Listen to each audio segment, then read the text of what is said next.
Proclamation of independence অর্থাৎ স্বাধীনতার ঘোষণাপত্র পাঠ থেকে দূরে সরে আসলেন আমাদের বর্তমান সরকারের প্রধান উপদেষ্টা। গতকালকে সব রাজনৈতিক দলের একটি সর্বদলীয় মিটিংয়ে সেটি নিয়ে কোনো সিদ্ধান্ত না নিয়েই বিভিন্ন দলের নেতারা বের হয়ে গেছেন।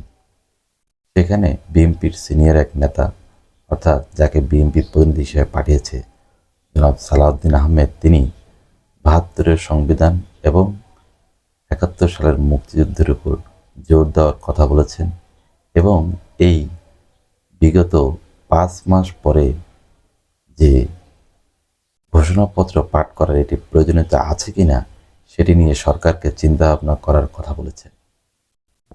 অন্য যারা রাজনৈতিক দলের নেতা রয়েছেন তারা ইনিয়ে বিনিয়ে অনেক কিছু বোঝাতে চেয়েছেন এবং তারা বিষোদ্গার করেছেন উপদেষ্টা এবং উপদেষ্টা পরিষদের যারা সদস্য রয়েছেন তাদের দাওয়াতের প্রক্রিয়া, অর্থাৎ তারা বিভিন্ন দলকে যে দাওয়াতপত্র পাঠিয়েছেন সেটি অনেককে খুদে বার্তার মাধ্যমে পাঠিয়েছেন এবং সেটি এমন অবস্থায় ছিল যে মিটিংয়ের ১ ঘন্টা আগে অনেকে সেই খুদে বার্তা পেয়েছেন।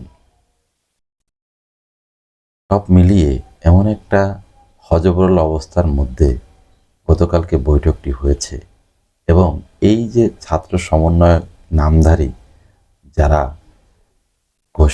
ঘোষণাপত্র পাঠ এবং প্রোক্লেমেশন অফ ইন্ডিপেন্ডেন্স এটির বিষয়টিকে নিয়ে এমন একটি জট পাকিয়ে ফেলেছেন যে তারা কোথায় যেতে চান এটি নির্দিষ্ট করে এখনও নির্ধারণ করতে পারেননি। এরই মধ্যে তারা ৩টি তারিখ পরিবর্তন করে সেই ৩১শে ডিসেম্বর থেকে ১৫ই জানুয়ারি, ১৫ই জানুয়ারি থেকে আবার সেটি সরকারের উপর দিয়ে তারা চাপিয়ে দিয়েছেন যে সরকার করবে। কতক্ষণ সরকার বলে এটি আমরা তৈরি করে দিব, আবার কতক্ষণ সমন্বয়করা বলে সরকারকেই ঘোষণা করতে হবে।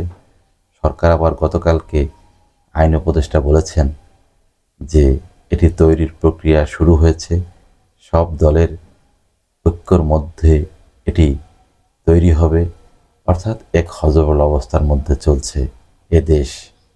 এতে কোনো শঙ্কা নেই, শুধু আশাহত আমরা হয়ে থাকব, হতেই থাকব, এটাই যেন আমাদের নিয়তি হয়ে গিয়েছে।